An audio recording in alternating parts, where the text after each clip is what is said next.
Nazinda Erasme hoza ari meya w'akarere ka Nyanza washinjwaga icyaha cy'ubushoreke ndetse no guturugo ubu ngubu ararekuwe mu gihe Turahirwa Moses ukurikiranyweho icyaha cyo gutunda kunywa ndetse no kubikura umujyi ubu ngubu akatiwe iminsi 30 y'agateganyo.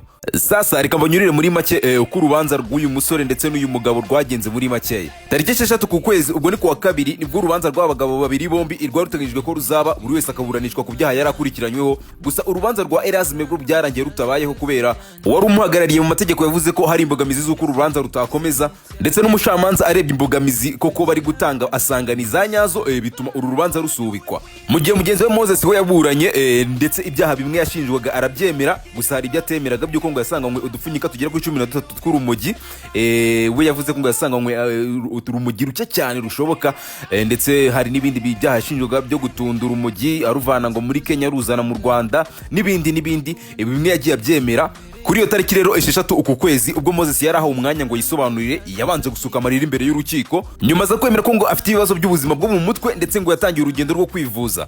Muri urwo rubanza kandi Turahirwa Moses yasabye imbabazi sosiyete nyarwanda ngo kubera ibibazo byo mu mutwe afite ndetse akabafata n'ibiyobyabwenge ngo hari ibintu byinshi cyane akora atatekerejeho. Umunyamategeko wa Moses kandi nawe yashimangiye ko uyu Moses afite ikibazo cy'ubuzima bwo mu mutwe aribyo bituma akora ibintu byinshi atatekerejeho, bityo ko akeneye kwitabwaho n'abaganga aho gufungwa by'agateganyo. Yabwiye urukiko kandi ko gufungwa kwa Moses bishobora kumwongerera ikibazo cy'ubuzima bwo mu mutwe, asaba ko yafungurwa agakomeza kwitabwaho n'abaganga. Yemeje kandi ko hari gukorwa raporo n'ikigo cy'igihugu cy'ubuzima RBC igamije gusuzuma uko ubuzima bwa Moses buhagaze no kugaragaza nyirizina ikibazo yaba afite. Ubushinjacyaha rero bwo bwahise buvuga ko koko niba Moses afite ikibazo cy'ubuzima bwo mu mutwe akwiye kuba afite raporo y'abaganga igaragaza koko afite ibibazo by'ubuzima bwo mu mutwe. Ubushinjacyaha rero bwakomeje buvuga ko kuba iyo raporo bahawe n'abaganga ivuga ko Turahirwa Moses afite uburwayi bw'ubuzima bwo mu mutwe ntayo bafite, ibyo ngibyo byo kuba arwaye mu mutwe bidakwiye guhabwa agaciro. Ubushinjacyaha kandi bwagaragaje ko mu magororero harimo abaganga b'abahanga cyane bita ku bantu bafunzwe, bityo ko gufungwa kwa Moses by'agateganyo ari uburyo bwiza bwo kumufasha kumurinda gukomeza gukoresha ibiyobyabwenge.